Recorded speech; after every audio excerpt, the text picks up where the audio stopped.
जय हिंद साथियों, स्वागत है मॉडर्न आईएएस एकेडमी के मंच पर। मैं हूं सम्राट चौहान। शिक्षा की जड़ें बहुत ही कड़वी होती है, लेकिन उसका फल बहुत ही मीठा होता है। तो आइए आज हम शुरू करने जा रहे हैं मौलिक अधिकार, फंडामेंटल राइट। हम लोगों ने देखा था भाग 1, भाग 2। आज देखेंगे हम लोग भाग 3। भाग 3 से मौलिक अधिकार से अक्सर प्रश्न बनते हैं। अनुच्छेद 21 हो, अनुच्छेद 23 हो, चाहे अनुच्छेद 32 हो, यहाँ से प्रश्न आए हुए हैं। और अनुच्छेद 32 किस लिए विख्यात है और अनुच्छेद 21 किस लिए प्रसिद्ध है, इसे भी देखेंगे। जो यूपीएससी हो, बीपीएससी हो, चाहे देश के other competitive exam, state PCS exam, सभी में आए हुए अनुच्छेद 21 से प्रश्न। अनुच्छेद 23, 24, अनुच्छेद 32 यहाँ से प्रश्न आए हुए हैं। और अनुच्छेद 14, और इसमें से कौन कौन से अधिकार भारतीय नागरिकों को प्राप्त होते हैं और कौन कौन से विदेशी नागरिकों को, वो भी देखेंगे। तो ये बहुत ही इम्पोर्टेंट हो जाता है। आप लोग शुरू से अंत तक बने रहें और चैनल को सब्सक्राइब कर दें और बेल आइकन को भी दबा दें। आइए हम लोग देखेंगे आज पहला। तो हम लोग बात करेंगे आज भाग 3 का। तो भाग 3 में किस चीज का वर्णन है? तो भाग 3 में क्या है? तो भाग 3 में है मौलिक अधिकार। ठीक है, मौलिक अधिकार, जिसे हम फंडामेंटल राइट्स कहते हैं। ठीक है, और भाग 3 में कुल कितने अनुच्छेद हैं? कुल कितने अनुच्छेद हैं? जिस तरह से बनाते जाना आप लोग उस तरह से बनाते चलिए। अनुच्छेद की बात की जाए, अनुच्छेद की बात की जाए तो 12 से 35 है बाबू। ठीक है, भाग 3 में अनुच्छेद कितने हैं? तो 12 से 35 है। और भाग 3 में किसका वर्णन है?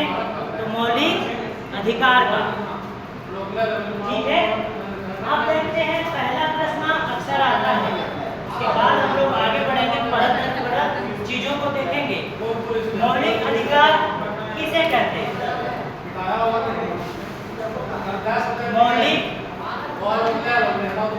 मौलिक अधिकार किसे कहते हैं? किसे कहते हैं? तो मौलिक अधिकार इसे कहते हैं किसी भी देश के संविधान द्वारा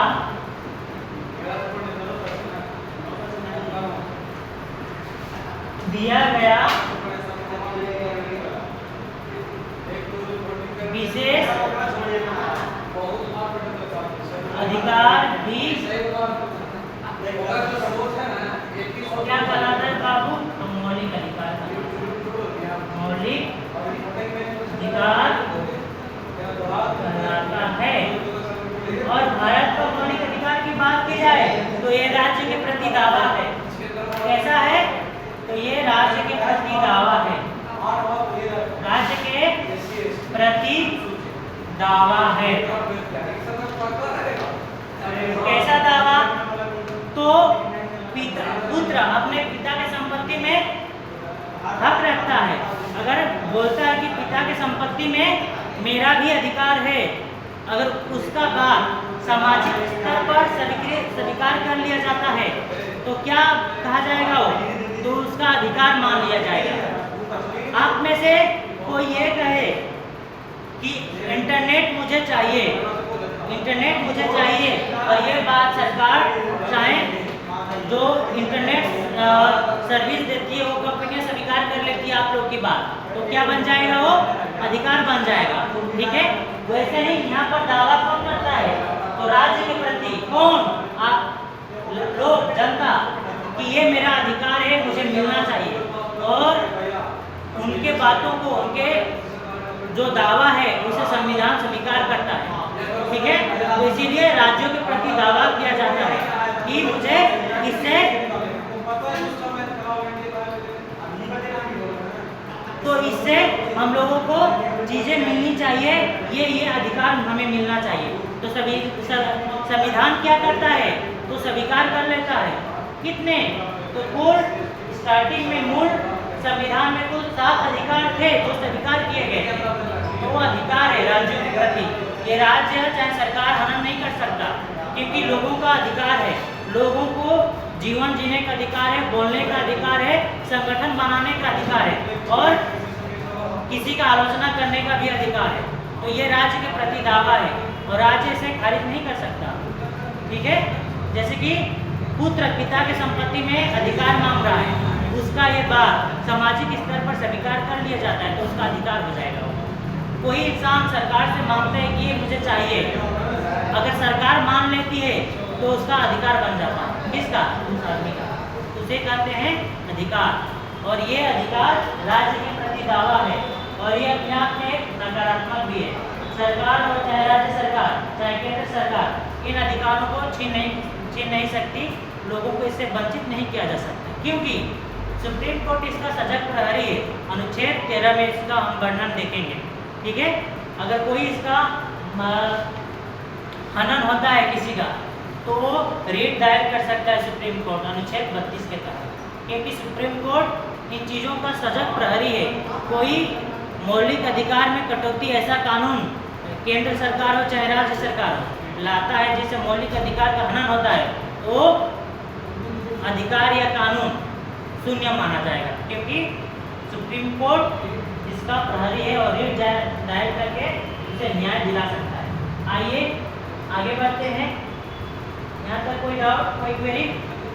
मौलिक अधिकार संविधान द्वारा विशेष अधिकार को मौलिक अधिकार कहते हैं, जो लोगों को प्रदान किया जाता है, और भारत का मौलिक अधिकार राज्य के प्रति दावा है। मैंने राज्य से डिमांड करता है ये मुझे चाहिए, और वो स्वीकार कर लिया गया संविधान के तहत। ठीक है, आइए हम अगला देखते हैं अगले कड़ी पर।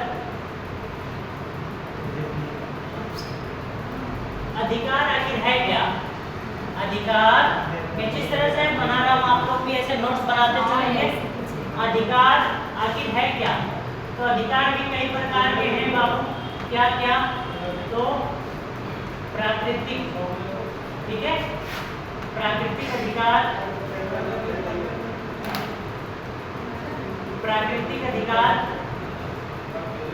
तो प्राकृतिक अधिकार में क्या क्या होता है?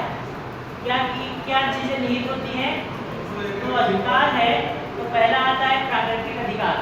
प्राकृतिक अधिकार का तात्पर्य है क्या है?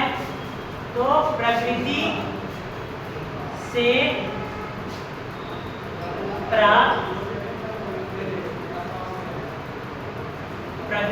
प्राप्त सभी मनुष्यों को अधिकार, यानी कि प्रकृति देती है ये। तो क्या क्या देती है? तो जीवन, ठीक है, ठीक है, जीवन जीने का अधिकार देती है। और क्या देगी?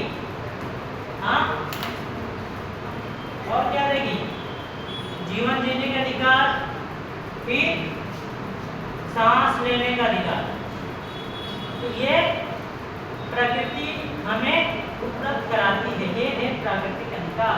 मनुष्य होने के नाते सभी मनुष्यों को प्राप्त है, लेकिन केवल मनुष्यों को प्राप्त नहीं है, केवल मनुष्यों को प्राप्त नहीं है, मानव को प्राप्त नहीं है, किसे है?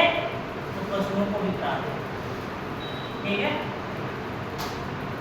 प्रकृति से प्राप्त सभी मनुष्यों को अधिकार, यानी कि मनुष्य होने के नाते सभी मनुष्य होने के नाते प्रकृति का ये अधिकार सब पर लागू होता है। जीवन जीने का अधिकार, ठीक है, जीवन हमें प्रकृति ने दिया है, ना कि आर्टिफिशियल इंटेलिजेंस या कोई मानव। प्रकृति ने जीवन दिया है। स्वच्छ पर्यावरण में सांस लेने का अधिकार भी प्रकृति हमें देती है, ये है अधिकार, ठीक है। और इसमें ना सिर्फ मनुष्य आते हैं बल्कि पशु भी आते हैं, ठीक है। यहाँ तक कोई दिक्कत? चलिए अगला हम लोग देखेंगे मानवाधिकार। मानवाधिकार क्या? तो मानवाधिकार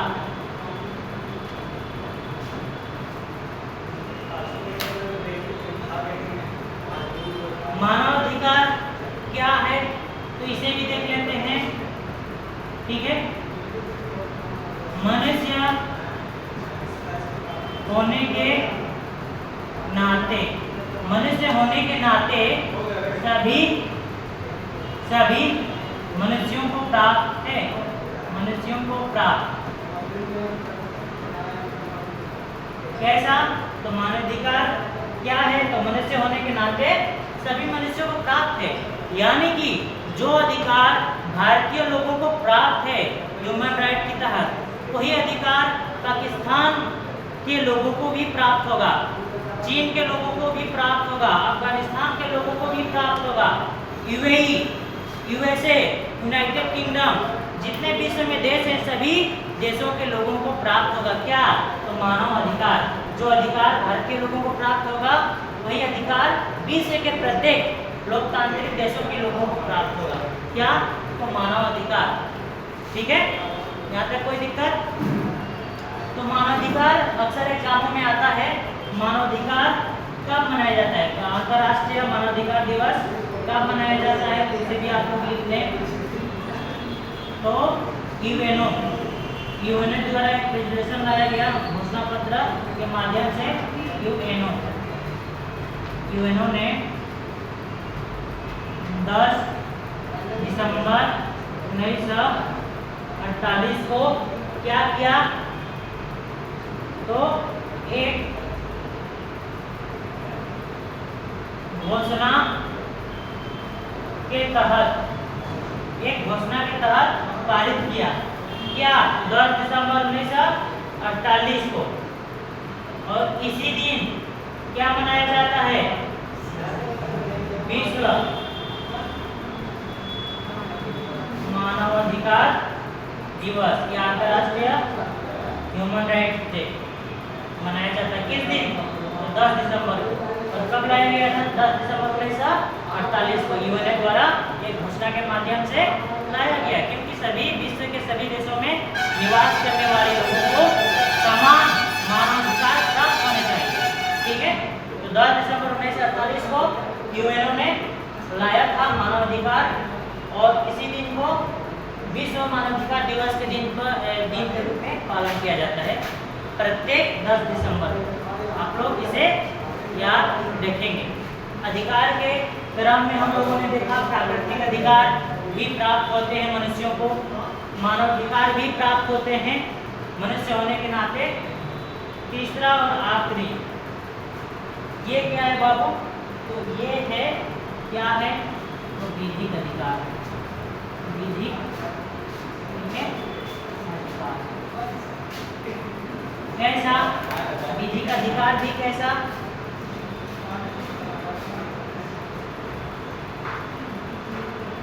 कोई दिक्कत तो नहीं बना? विधिक अधिकार भी कैसा? तो विधिक अधिकार में भी 2 प्रकार के आएंगे। क्या क्या? तो एक आएगा संवैधानिक अधिकार, संवैधानिक अधिकार, ठीक है। और दूसरा आएगा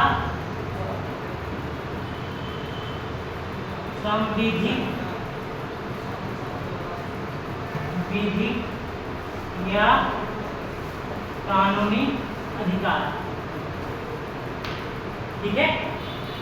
विधिक अधिकार के तहत 2 चीजों को हम लोग को देखना पड़ेगा, एक संवैधानिक अधिकार है, एक संविधिक विधिक या कानूनी अधिकार। तो संवैधानिक अधिकार किसे कहते हैं? जो हमें मनुष्यों को प्राप्त होते हैं तो संवैधानिक अधिकार वो है जो संविधान द्वारा हमें प्राप्त होता है, यानी कि संविधान के सुंदर पन्नों में, पवित्र पन्नों में, संविधान के सुंदर पवित्र पन्नों में जो अनुच्छेद निहित है, वर्णित है, उससे जो शक्तियाँ हमें प्राप्त होती है उसे संवैधानिक अधिकार कहते हैं। यानी कि जो संविधान में वर्णन है, जैसे कि मौलिक अधिकार का जिक्र है, तो क्या हुआ, तो संवैधानिक अधिकार हुआ। यानी कि संविधान से प्राप्त, संविधान से प्राप्त ये होता है क्या, तो संवैधानिक अधिकार जो संविधान से प्राप्त होता है। संविधिक, विधिक या कानूनी अधिकार से हम लोग क्या समझते हैं, तो ये संसद द्वारा बिल पेश करके पारित किया जाता है। ये संविधान में इसका वर्णन नहीं है। जैसे कि अनुच्छेद 21 क्लोज ए, अनुच्छेद 51 क्लोज ए, जो क्लोज है ना, जैसे कि अनुच्छेद 21 क्लोज ए में क्या है,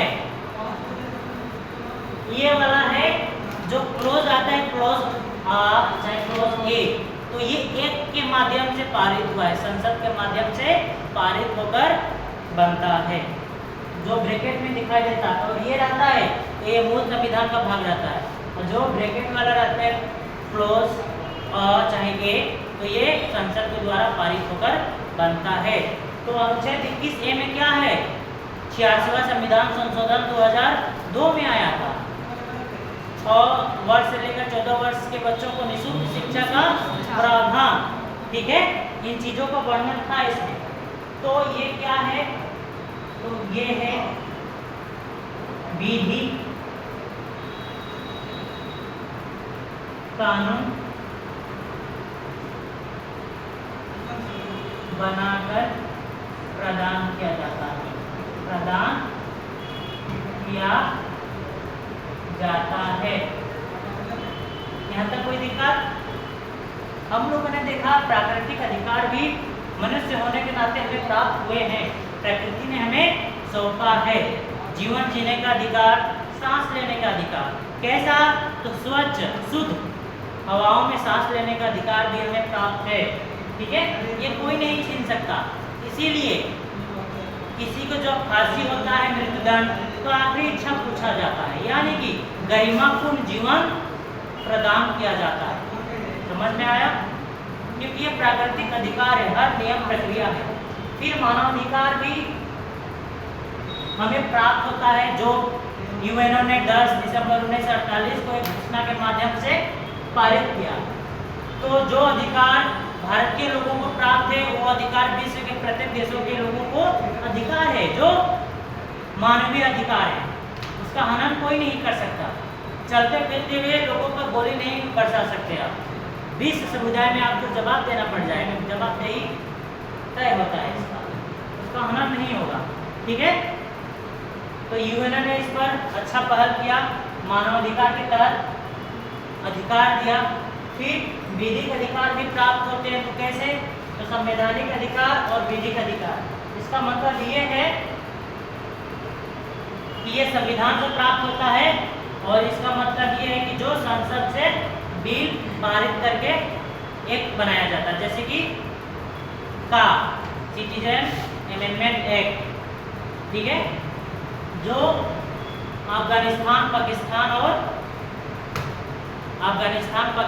बांग्लादेश से अल्पसंख्यक वर्ग जो 6 हैं, उन लोगों को आने का नागरिकता प्राप्त करने का प्रावधान किया गया। इसके तहत सूचना का अधिकार भी एग्जाम्पल के रूप में लिख सकते हैं। क्या क्या हुआ है, तो मातृत्व अवकाश भी आप लोग पता है, जो माताएं छोटे नन्हे शिशु हैं तो वो भी अवकाश ले सकती हैं। तो मातृत्व अवकाश भी एक्ट के माध्यम से ही पारित हुआ संसद से, ये मूल संविधान में नहीं था, वो छुट्टी ले सकती हैं माताएं, ठीक है। फिर सूचना पाने का अधिकार भी आया, और अनगिनत ऐसे आए हुए हैं, ठीक है, सूचना का अधिकार।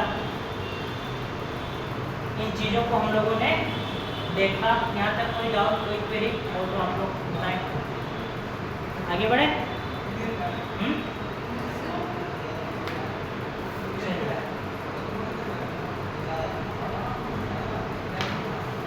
हम लोग देखेंगे, ठीक है।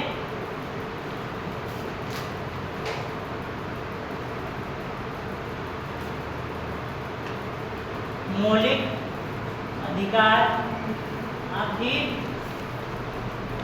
जरूरी क्यों है?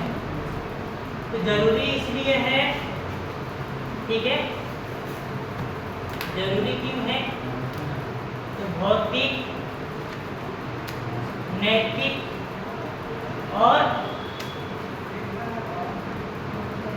आध्यात्मिक तीनों रूप से इंसान क्या हो, तो मनुष्य का सर्वांगीण विकास। मौलिक अधिकार क्यों जरूरी है? तो भौतिक, नैतिक और आध्यात्मिक इन चीजों का विकास हो।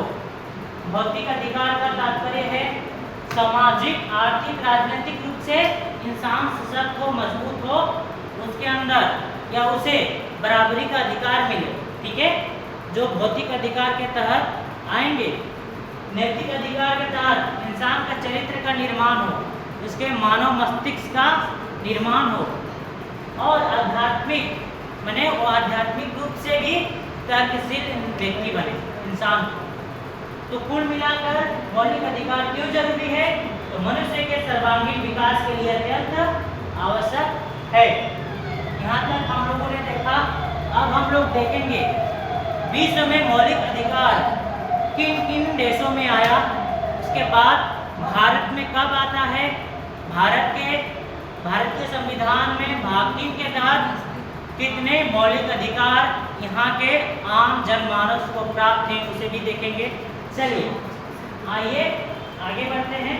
इसे मैं थोड़ा छोटा कर दूँ, कोई दिक्कत हुआ तो आप लोग बताएंगे, ठीक है, और शुरू से अंत तक बने रहें।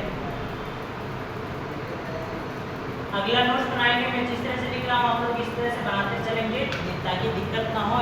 एग्जाम के समय सिर्फ रिवीजन करना रहेगा, ठीक है, कोई बात नहीं। तो लिखिए आप लोग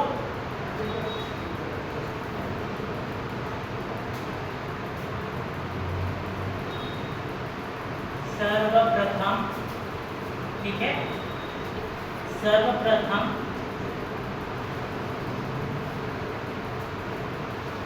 विश्व में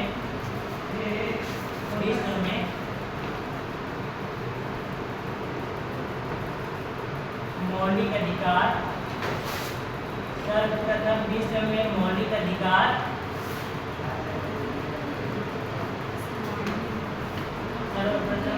में मौलिक अधिकार ब्रिटेन में दिए गए, ठीक है, ब्रिटेन में दिए गए। तो कब दिए गए? तो 1215 में दिए गए। उस समय कौन थे ब्रिटेन में? तो उस समय एक शासक थे, सरमाट या शासक भी कह लीजिए। उनका नाम क्या था? उनका नाम था जॉन, सर जॉन नाम उनका था।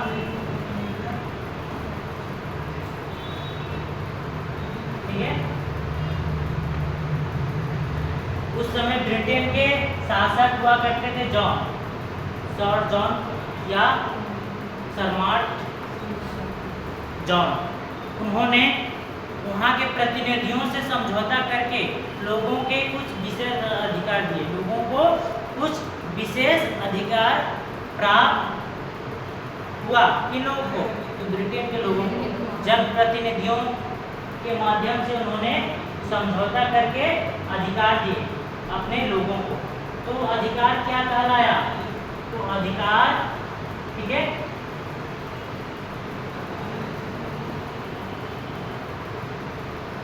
महाधिकार, ठीक है, मिला वहाँ के लोगों को। और जनप्रतिनिधियों के समझौते के फलस्वरूप जनप्रतिनिधियों जनप्रतिनिधियों से समझौता करके क्या दिए? तो महाधिकार यानी कि अधिकार दिए अपने लोगों को। तो ये घटना कब की है? तो 1215 में ब्रिटेन में सर्वप्रथम कुछ अधिकार दिए गए। आप लोगों को पता होगा लोकतंत्र में जो निर्वाचित प्रधानमंत्री होता है, ठीक है, चाहे कोई नेता होता है, तो उसका क्या होता है? तो उसका कर्तव्य होता है और जनता का अधिकार होता है, ठीक है। जैसे कि मौलिक अधिकार में मिला है अधिकार राज्यों के प्रति दावा, लेकिन राजतंत्रात्मक में ऐसा नहीं होता है। वहाँ पर केवल लोगों का कर्तव्य होता है और राजा का केवल अधिकार होता है, ठीक है। तो उस समय वहाँ भी विरोध हो रहा था क्योंकि राजतंत्रात्मक है। अभी भी वैसा ही है ब्रिटेन में, अभी भी कुछ खास परिवर्तन नहीं हुआ है। अभी भी प्रधानमंत्री को वहाँ के राजा से सलाह लेना पड़ता है। उस समय के जो राजा थे जॉन, उन्होंने वहाँ के जो प्रतिनिधि थे, लोगों का नेतृत्व करने वाले, उन लोगों से समझौता करके वहाँ के लोगों को पहली बार अधिकार देते हैं और वही अधिकार मैग्ना कार्टा कहलाता है, ठीक है। तो 1215 में हुआ था, आप लोग याद रखेंगे इसे, विश्व में पहली बार।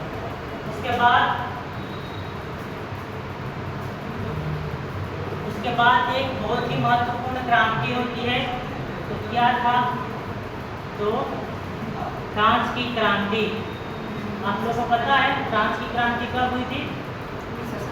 हाँ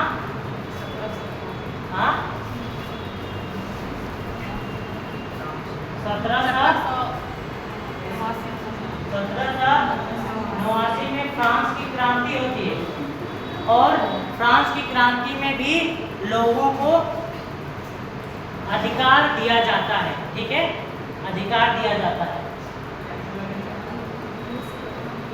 जनता को अधिकार मिलता है, ठीक है। और फ्रांस की क्रांति में ही वहाँ के जो शासक थे लुई 16वां अधिकारों के हनन में उन्हें फांसी पर चढ़ा दिया गया। अधिकारों के हनन के लिए फांसी पर चढ़ा दिया गया।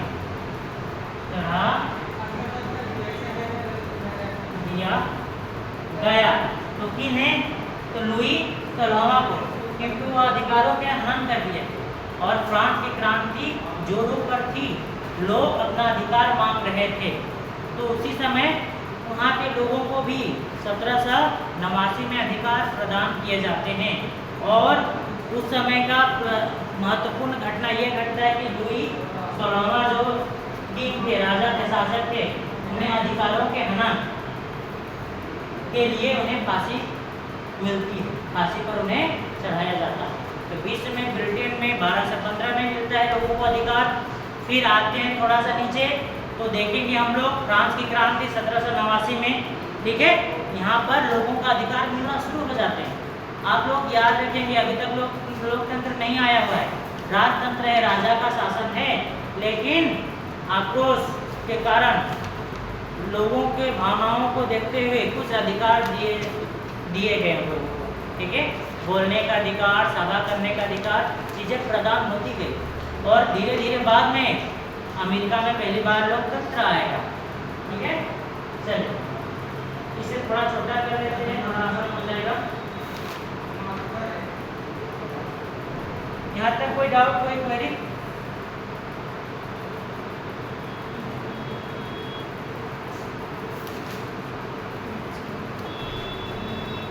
ठीक, इसके बाद जिस तरह से बना रहा हूँ आप लोग ऐसे ही नोट्स बनाते जाएंगे, ठीक है। इसके बाद 1792 में क्या होता है? तो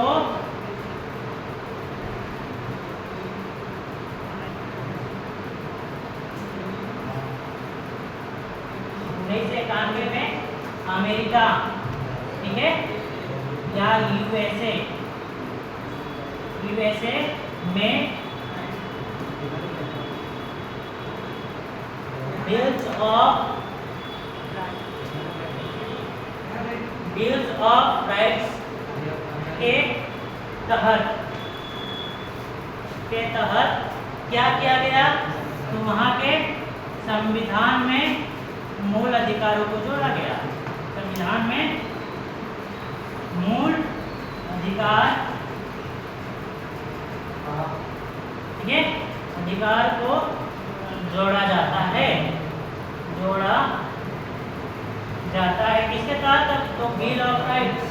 जैसे कि हम लोग भारत में मौलिक अधिकार कहते हैं ना, लेकिन अमेरिका में मौलिक अधिकार नहीं कहा जाता है, बिल्स ऑफ राइट कहा जाता है, ठीक है, बिल्स ऑफ राइट। आप लोग याद रखेंगे, अमेरिका में मौलिक अधिकार को किस नाम से जाना जाता है? तो बिल्स ऑफ राइट के नाम से जाना जाता है। ये 1791 में मिलेगा वहाँ के संविधान में, और संविधान के माध्यम से लोगों को मिलेगा, ठीक है। और इसी संविधान से भारतीय मूल अधिकार प्रेरित है, ठीक है। तो एक नोट करेंगे ब्रैकेट में,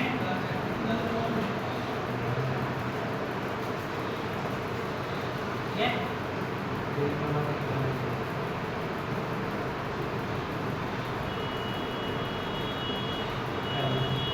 भारतीय मूल अधिकार कहाँ से प्रेरित है? बाबू यूएसए से प्रेरित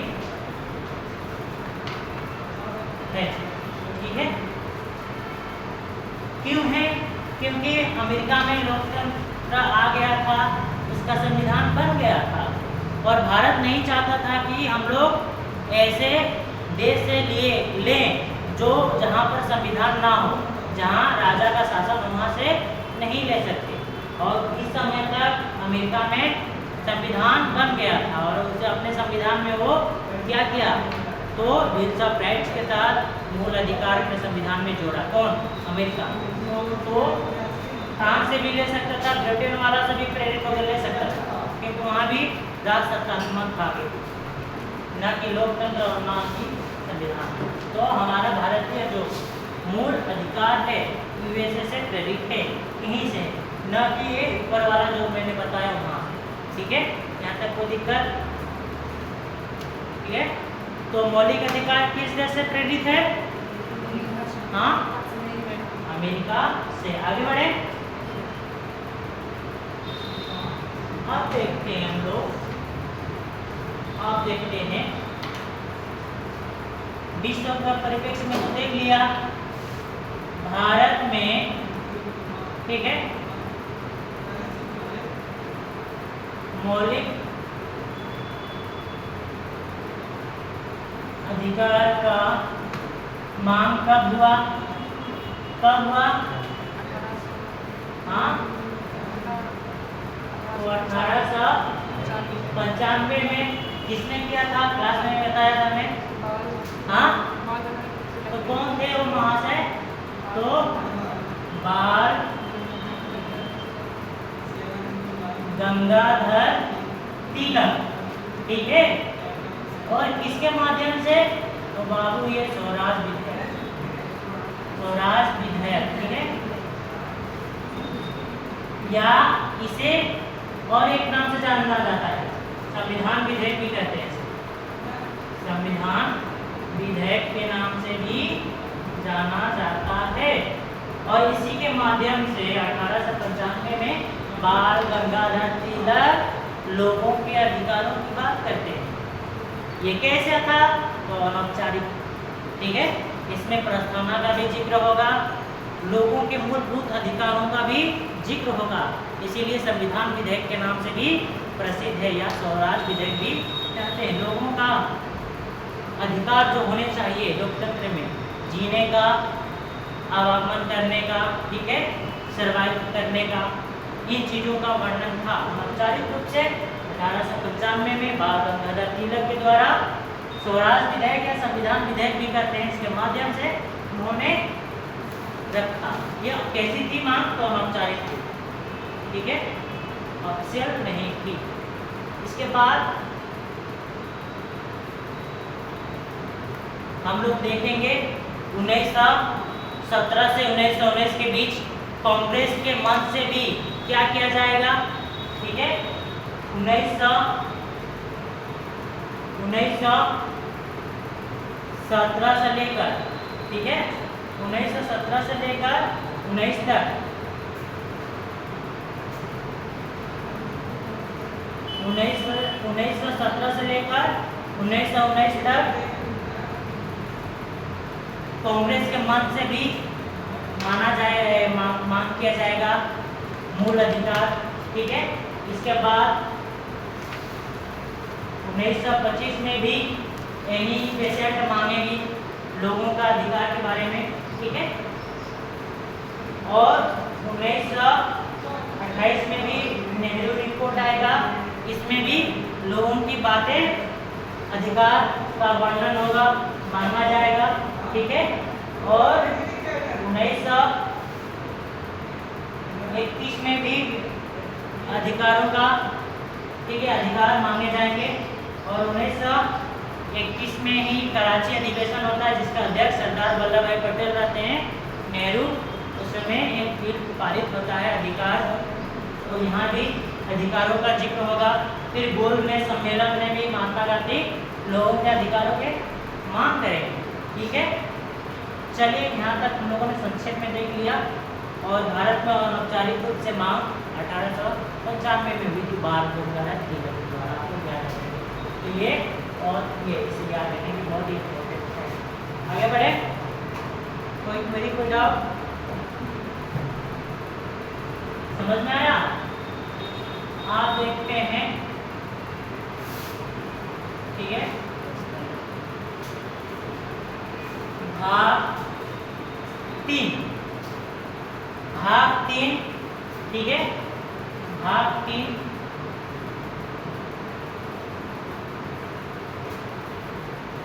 3 में क्या है?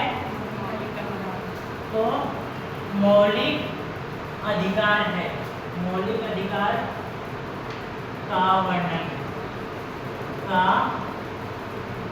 वर्णन है। और इसे क्या कहा जाता है? तो मैग्ना कार्टा कहा जाता है, जिसे अंग्रेजी में होगा मैग्ना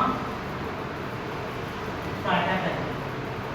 और सबसे पहले इनका प्रयोग हुआ था तो ब्रिटेन में लोगों को महाधिकार मिला, और महाधिकार को भी, विशेष महाधिकार को ही मैग्ना कार्टा कहते हैं। तो ये भारत का मैग्ना कार्टा है, जो भारतीय संविधान के भाग 3 में वर्णित है, ठीक है। अगला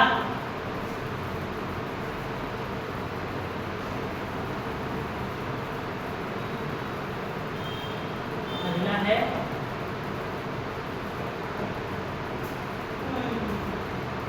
भाग 3। भाग 3 क्या है? तो मौलिक अधिकारों का जन्मदाता है। पॉइंट को लिखते चलेंगे।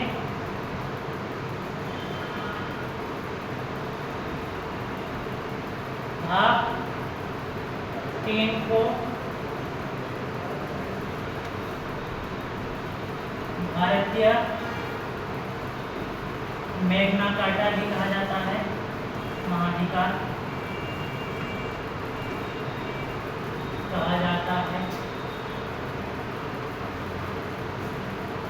अगला है मौलिक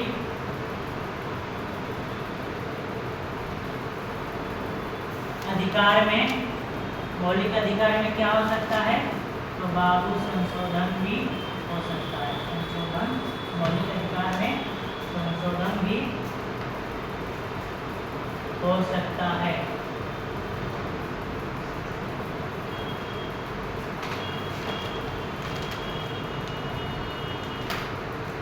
अगला है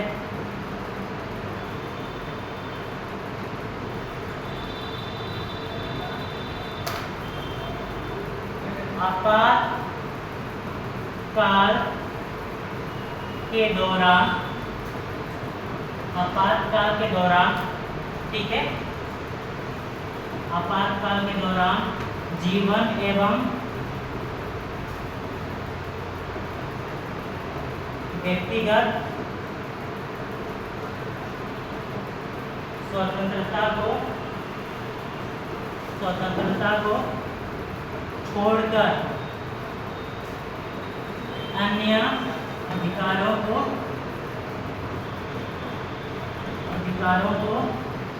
स्थगित किया जा सकता है। स्थगित किया जा सकता है। ठीक है, आपातकाल के दौरान मौलिक अधिकार में जीवन एवं व्यक्तिगत स्वतंत्रता जो जीने के लिए आवश्यक है, सर्वाइवल करने के लिए आवश्यक है, उनको छोड़कर बाकी अन्य अधिकारों को क्या किया जा सकता है? तो स्थगित किया जा सकता है। ठीक है, चलिए जल्दी से आप लोग लिख लीजिए।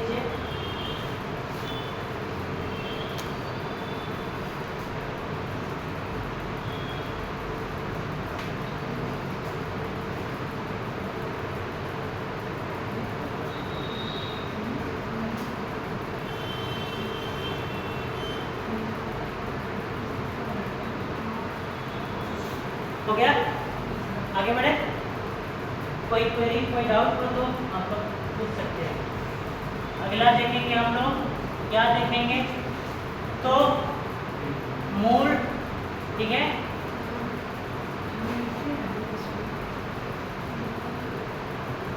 संविधान में, मूल संविधान में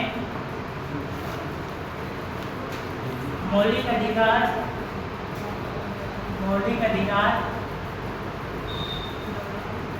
ठीक है, कितने थे?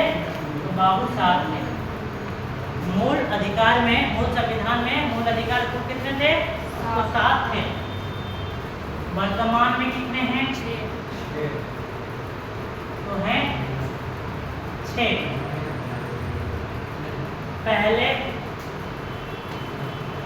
अब पहले कितने थे? 7 थे, अब हैं 6। इस तरह से नोट्स भी बनाते चलेंगे आप लोग।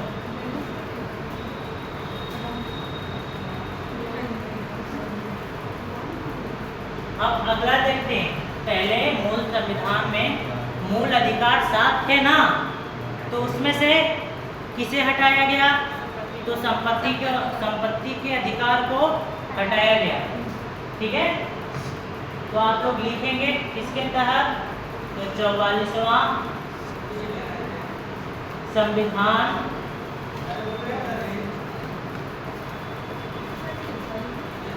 संशोधन कितना में बाबू? तो 1978 में हुआ 44वां संविधान संशोधन। तो इसमें क्या था? तो आर्टिकल, ठीक है, आर्टिकल 31 को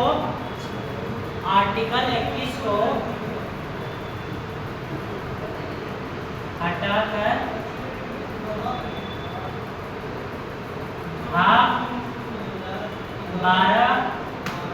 12 में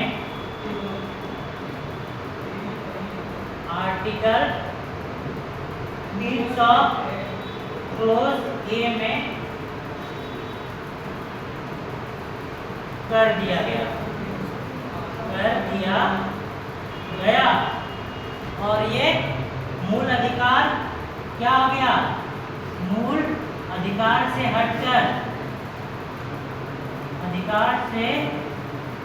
हटकर क्या हो गया, तो विधिक अधिकार हो गया, विधिक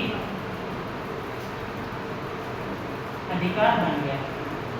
ठीक है, मूल संविधान में मौलिक अधिकार कुल 7 थे, लेकिन वर्तमान में 6 हैं। तो ये कहाँ गया, तो ये 21 में संपत्ति का अधिकार था जो मौलिक अधिकार हुआ करता था, लेकिन उसे 44वां संविधान संशोधन 1978 में आर्टिकल 21 से हटाकर भाग 12 के आर्टिकल 300 क्लोज ए में कर दिया गया। पहले कितना में था, तो भाग 3 में था, ठीक है ना, भाग 3 में था, भाग 3 से हटाकर भाग 12 में कर दिया गया। भाग 12 में कहाँ, तो आर्टिकल 300 क्लोज ए। सपोज एग्जाम्पल के रूप में समझिए, सरकार को अगर बड़ा प्रोजेक्ट, जैसे कि बोधगया में भी प्रोजेक्ट हुआ है, पास हुआ है, अब सरकार को जमीन की आवश्यकता पड़ जाएगी, तो मौलिक अधिकार में अगर ये चीज़ें होता नहीं होती, संपत्ति का अधिकार, तो सरकार क्या ले पाता, अगर मालिक ना चाहे तो ले नहीं पाएगा, क्योंकि संविधान ने दे रखा है इसका मौलिक अधिकार। और मौलिक अधिकार क्या है, तो राज्यों के प्रति दावा है, ठीक है, और उसका प्रहरी स्वयं कौन है, तो सुप्रीम कोर्ट है। तो वहाँ पर क्या, केंद्र सरकार हार जाती है, तो इसीलिए समीक्षा करने के बाद इन चीज़ों को विधिक अधिकार बना दिया गया, ताकि समस्याएं ना उलझे, ठीक है, संवैधानिक चीज़ों का टकराव ना हो, समस्याएं पेचीदा ना बने, ना हो, इसीलिए विधिक अधिकार बना दिया गया। अगर आप लोगों के खेतों में कुछ पाया जाता है कीमती पदार्थ, तो सरकार ले सकती है आपकी मिट्टी। अगर मौलिक अधिकार होता तो क्या आप लोग मिट्टी को देते हैं, सुप्रीम कोर्ट चले जाते, क्योंकि मौलिक अधिकार है, संपत्ति का अधिकार मौलिक अधिकार है, कुछ नहीं कर सकता सरकार की। अगर विधिक अधिकार है तो सरकार की अगर आवश्यकता महसूस हुई तो आप लोगों को दूसरे जगह स्थानांतरण भी कर सकती है, कुछ एवज में पैसे भी दे सकती है, कुछ सुविधाएं दे सकती है, बशर्ते वो मिट्टी ले लें, ठीक है। विधिक अधिकार इसलिए लाया गया। आगे बढ़े, अब बताइए यहाँ तक कोई डाउट, कोई क्वेरी? हाँ, चलिए आगे बढ़ते हैं। आप देखेंगे हम लोग भाग 3 के अनुच्छेद 12 से 35 में जो चीजें वर्णित हैं, तो पहला क्या है, पहला कौन सा अधिकार है, कौन सा मौलिक अधिकार है, तो समानता का अधिकार, समानता का अधिकार, ठीक है। ये कितना से कितना तक है, हाँ, आर्टिकल 14 से 18 तक है, ठीक है। अगला समानता के बाद कौन सा आएगा, तो आएगा स्वतंत्रता का अधिकार, स्वतंत्रता का अधिकार, ये कितना से कितना तक है, हाँ, तो 19 से 22 तक, ठीक है, 19 से लेकर 22 तक है। अगला क्या है, तो शोषण के विरुद्ध अधिकार, ये कितना से कितना तक है बाबू, तो आर्टिकल 23 से 24। अगला क्या है, तो धार्मिक स्वतंत्रता का अधिकार, ये कितना से कितना तक है,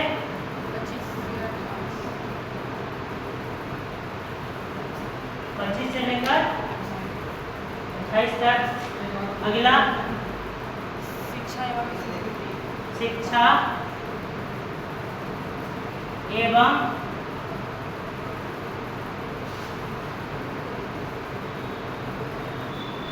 संस्कृति का अधिकार। ठीक है, ये कितना से कितना तक है? हाँ, 29 से 30। 30। अगला, तो अगला क्या है? संवैधानिक 4। तो ये कितना से कितना तक है? 32। हाँ, 32। 31 कहाँ गया? 31 भाग 3 में हुआ करता था, एक जमाना था भाग 3 में हुआ करता था। अब कितना में है? तो भाग 12 में। कहाँ भाग 12 में? कहाँ? तो अनुच्छेद 300 अ में। ठीक है, ये मूल अधिकार नहीं है बल्कि एक विधिक अधिकार बन गया है। ठीक है,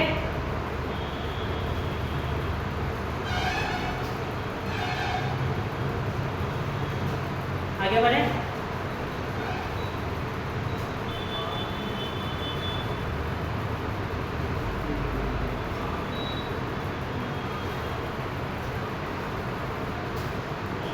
चौदह से 18 तक कितना है?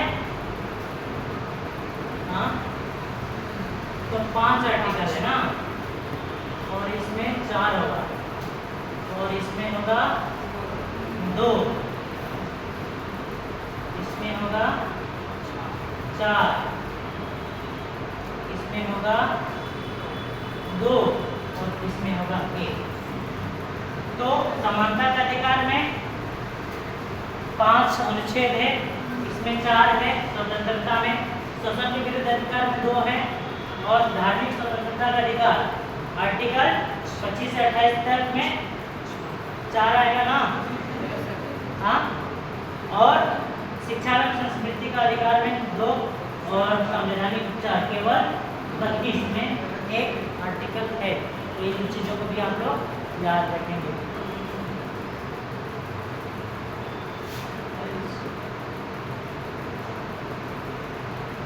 आगे बढ़े।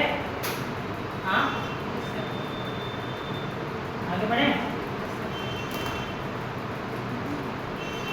बढ़ते हैं। ठीक है, चलिए अब अगला देखते हैं।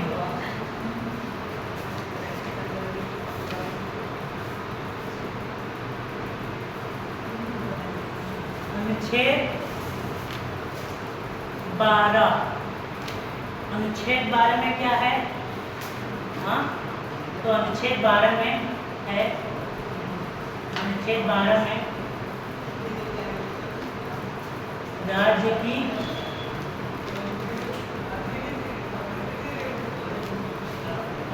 परिभाषा दिया गया है,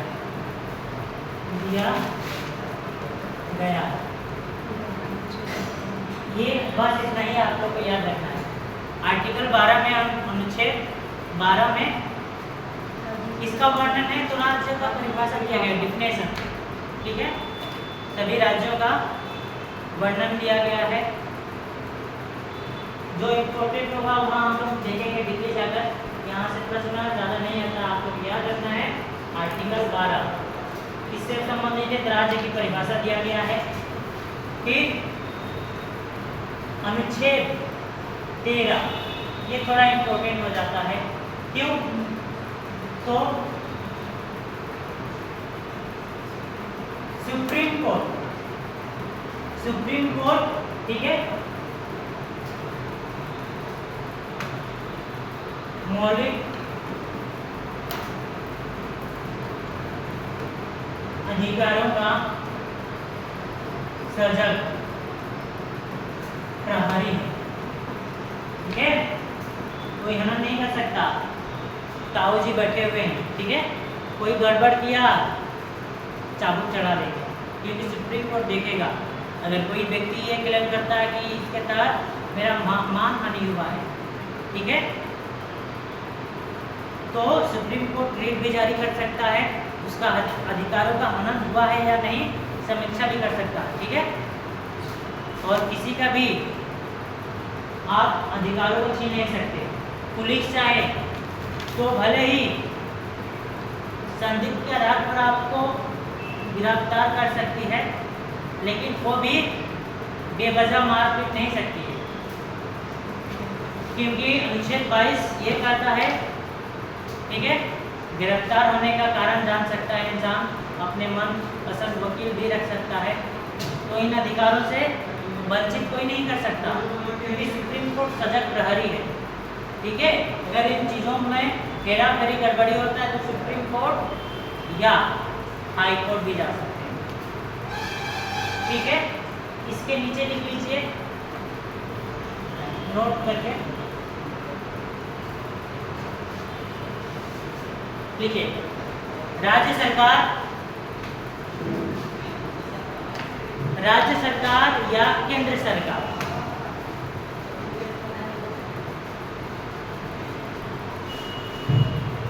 हो गया, राज्य सरकार या केंद्र सरकार, इसमें से कोई भी, इन दोनों में से कोई भी, इन दोनों में से कोई भी ऐसा कानून लाती है, ऐसा कानून लाती है जो मौलिक अधिकारों का हनन होता है, जिससे मौलिक अधिकारों का हनन होता है,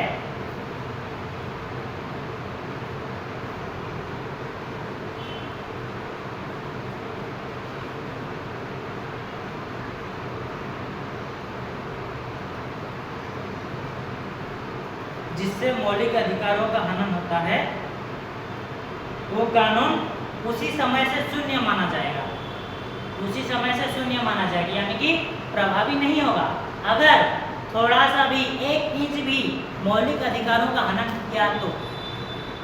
ठीक है, समझ में आया मैं क्या बोल रहा हूँ? राज्य सरकार कोई विधानसभा के तहत कोई कानून पारित करती है जिससे लोगों, आम जनमानस के अधिकार हनन होते हैं, चाहे केंद्र सरकार ऐसा बिल आती है जिससे लोगों का मौलिक अधिकार, उनके अधिकार छीनते हैं, चाहे हनन होते हैं, तो सुप्रीम कोर्ट समीक्षा कर सकती है, देख सकती है ये हनन हुआ है या नहीं। अगर हुआ है, वो कानून अगर मौलिक अधिकार का हनन करता है तो उसी समय से उसे शून्य माना जाएगा, यानी कि उसका कोई प्रभाव नहीं रहेगा। ठीक है, यहाँ तक कोई डाउट, कोई क्वेरी? आगे बढ़ते हैं, चलिए।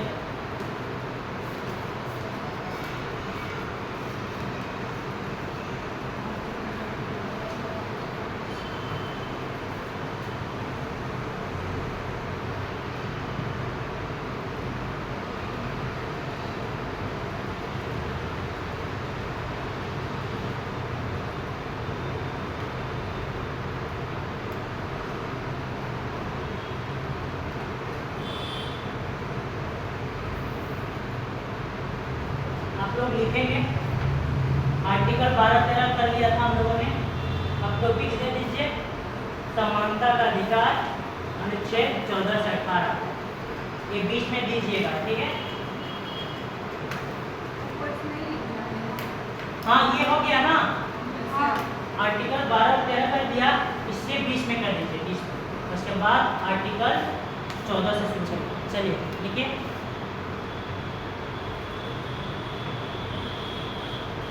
समानता का अधिकार 14 से 18 हो गया। हम लोग कीबोर्ड में बुलेट पॉइंट में अब समझेंगे चीजों को।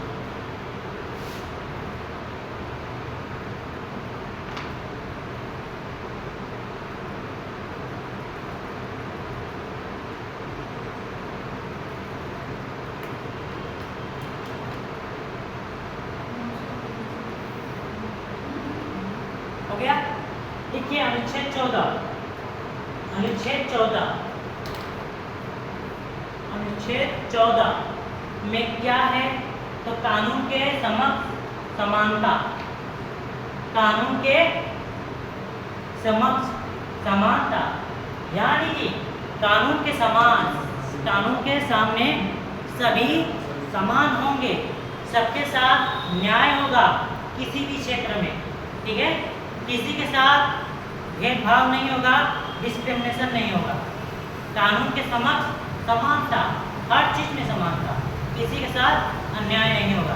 अनुच्छेद 14, ठीक है, इससे संबंधित है। अनुच्छेद 15, इसे भी देखेंगे हम लोग। तो धर्म, अनुच्छेद 15 में क्या है? तो धर्म, जाति, लिंग, जन्म स्थान, ठीक है, जन्म स्थान आदि के आधार पर भेदभाव नहीं किया जा सकता, भेदभाव नहीं किया जा सकता। तो ये इसका वर्णन कहाँ है? तो अनुच्छेद 15 में, यानी कि कोई छात्र अगर किसी कॉलेज में, किसी स्कूल में दाखिला कराना चाहता है तो आप लोग किस प्रकार समझिए, उसका धर्म, जाति, लिंग, जन्म स्थान के आधार पर भेदभाव नहीं किया जा सकता। यानी कि ये कोई पूछ भी नहीं सकता कि ये अमुक संप्रदाय से है, अमुक धर्म से बिलोंग करता है, ये अमुक जेंडर का है, इस जेंडर का है, इसे हम लोग दाखिला नहीं लेंगे अपने स्कूल में, अपने कॉलेज में, या इसे नौकरी नहीं देंगे। तो ये अनुच्छेद 15 का उल्लंघन माना जाएगा, ठीक है। ये चीज़ न सिर्फ शैक्षणिक संस्थानों में लागू होती है, बल्कि हर उस कार्यालय में जहाँ जीविका उपार्जन करने का साधन उपलब्ध होते हैं। नौकरी में भी ये नहीं किया जा सकता, धर्म, जाति, लिंग, जन्म स्थान के आधार पर भेदभाव नहीं किया जा सकता, किसी के साथ भी, आप लोगों के साथ भी, ठीक है। आप लोग याद रखेंगे अनुच्छेद 15, अगर आप लोगों को भी लगा कि हम लोगों के जाति के आधार पर, लिंग के आधार पर, जन्म स्थान के आधार पर, धर्म के आधार पर हम लोग के साथ अन्याय हुआ है, नौकरी नहीं मिली है, ठीक है, हमसे कम नंबर वाले अभ्यर्थी को मिल गया है, और जो सिलेक्शन कमेटी थी हमारे साथ अन्याय की है। एक बहुत ही विवादास्पद प्रोफेसर हैं, डॉक्टर लक्ष्मण यादव, दिल्ली विश्वविद्यालय में प्रोफेसर थे। उनके सिलेक्शन जब इंटरव्यू होता है, उनसे कुछ ऐसे ऐसे सवाल जवाब भी पूछे गए जो डिस्क्रिमिनेशन को इंगित करती है, भेदभाव को इशारा करती है। उनके डायरी, प्रोफेसर की डायरी में उन्होंने लिखा है, और उन्हें प्रोफेसर की नौकरी से हाथ भी धोना पड़ा, ठीक है, उन्हें हटा दिया गया योग्यता होने के बावजूद। 96-97% वाले शख्स को हटा दिया गया और 50-55 वाले लोगों को योग्य माना गया। तो ये क्या है? तो अनुच्छेद 15 ये शक्ति देती है, धर्म, जाति, लिंग के आधार पर भेदभाव नहीं होगा। अगर करता है तो आप लोग सीधा सुप्रीम कोर्ट जा सकते हैं या राज्य के हाई कोर्ट में जा सकते हैं कि हमारे साथ अन्याय हुआ है। ये इन अधिकारों को जानना जरूरी है आप लोग, ठीक है। ये राज्य के प्रति दावा है, हमारे अधिकार है, ये संविधान में निहित है। फिर अनुच्छेद 16, लोक नियोजन के अवसरों में सभी को समानता, ठीक है, सभी लोगों को बराबर के समानता दिए जाएंगे, ठीक है। सार्वजनिक स्थलों पर जैसे कि कुआं हो इत्यादि हो, सभी को ग्रहण करने का अधिकार है, खाने पीने का अधिकार है। इनमें भेदभाव नहीं किया जा सकता, न ही इन्हें रोका जा सकता। फिर हम लोग बुलेट पॉइंट में लिखते जाएंगे, जो इम्पोर्टेंट है वहाँ रुकेंगे। अनुच्छेद 17 है अस्पृश्यता का अंत, यानी कि छुआछूत का अंत, ठीक है, छुआछूत का अंत, यानी कि कोई भी इंसान, कोई भी व्यक्ति या कोई भी सरकारी कर्मचारी क्यों ना हो, छुआछूत के आधार पर आपके साथ अन्याय नहीं कर सकता, डिस्क्रिमिनेशन नहीं कर सकता। यानी कि छुआछूत को क्या किया गया है? तो अवैध घोषित कर दिया गया है, अस्पृश्यता का अंत। और यह बहुत जरूरी था क्योंकि हमारे देश में एससी वर्ग के ऊपर, एसटी वर्ग के ऊपर एक डोमिनेंट ने हमेशा से छुआछूत के आधार पर अत्याचार होते आया है। और उस समय हमारे जो पूर्वज थे, संविधान लिख रहे थे, उन्हें ये चीज़ें आवश्यकता महसूस हुई कि छुआछूत का भी अंत होने चाहिए। अगर समानता होगा तभी हमारा देश प्रगति करेगा, आधुनिक बनेगा। तो ये हमारे संविधान में दिया गया। कोई आपका टाइटल नहीं पूछ सकता, किस टाइटल से है, टाइटल के नाम को लेकर आपको गाली गलौज भी नहीं कर सकता, ठीक है, वो सब मैं यहाँ प्रयोग नहीं करना चाहता।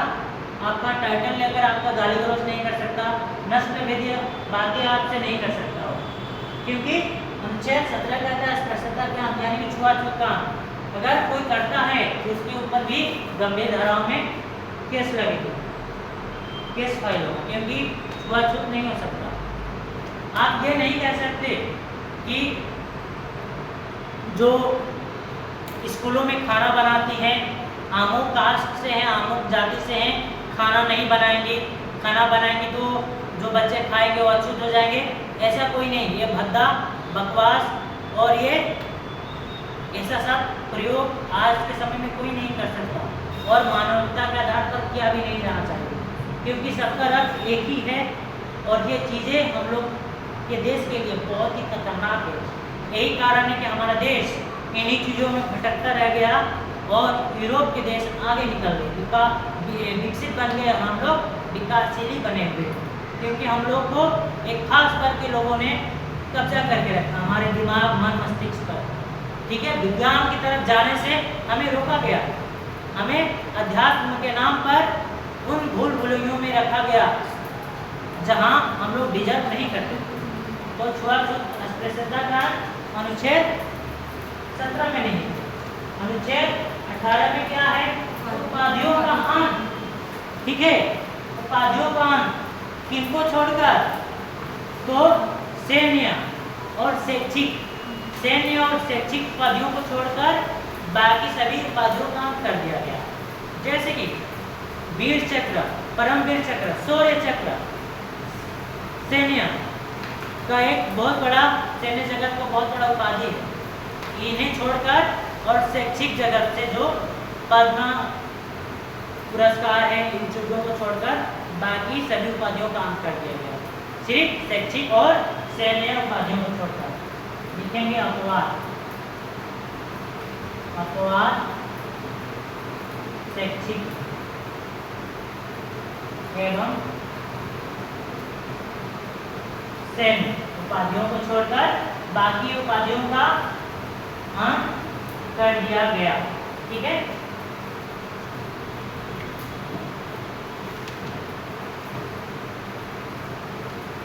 और कोई उपाधि अगर विदेशों से प्राप्त होती है तो राष्ट्रपति से अनुमति लेना पड़ता है, पूछना पड़ता है, ठीक है। इन्हें वैध माना गया है। शैक्षिक उपाधियां जो मिलती है, मानद, डिग्री, डॉक्टरेट, जैसे ने जो पराक्रम से दुश्मनों से लोहा लिया है तो उसे भी दिया जाता है, ठीक है। तो आज के लिए रहने देते हैं, जो अगला कड़ी है अपने पार्ट 2 में करेंगे। मौलिक अधिकार का ये क्लास कैसा लगा आप लोगों को, आप लोग कमेंट करके बताएंगे। चैनल को सब्सक्राइब अवश्य कर दें, लाइक और बेल आइकन को भी दबा दें, अपने साथियों में शेयर भी कर दें। पढ़ते जाएं, रिवीजन करते जाएं, क्योंकि मौलिक अधिकार का इतना अच्छा क्लास आप लोगों को कहीं नहीं मिलेगा यूट्यूब के जगत में।